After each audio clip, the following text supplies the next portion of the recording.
I've got a set of these Gustus Vitae spices, and these were sent to me by Gustus Vitae. And you have options such as kimchi sea salt, ramen, spicy stir fry, spicy red curry, spicy Thai, and everything but the pho. So from these spices, potato cakes I'm making, I'm going to use a kimchi sea salt seasoning. Open it up inside, see it comes in a little baggie that you'll pour into this container. Pop the lid back on, and you'll see on the side of the lid, there's dispensing options for little or more. You just twist the cap around, and that's if you want to sprinkle.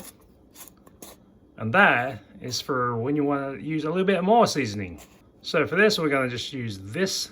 So mashed potato, a little bit of bacon bits, and some cornstarch. And I'm going to try and see how this comes out as a potato cake. Let's mix our potato cake ingredients together.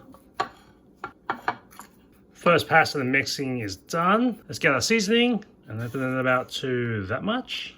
Get that coating a bit. Then continue mixing it in. Oh, you can really smell the kimchi sea salt as I'm mixing it in and get some of that flowing in the air. With the pan a little bit warmed up, chunk of the potato mash in here in my hand. Flatten it out a bit and drop it in. Alright, so I've got this. Let's see. Alright. Turned over okay. Let's get this other one flipped over. Start on medium heat, now we're on the medium low. It's a nice crust.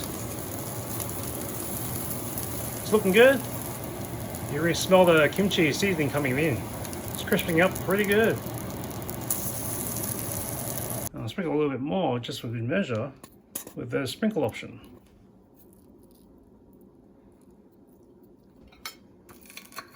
That's pretty good.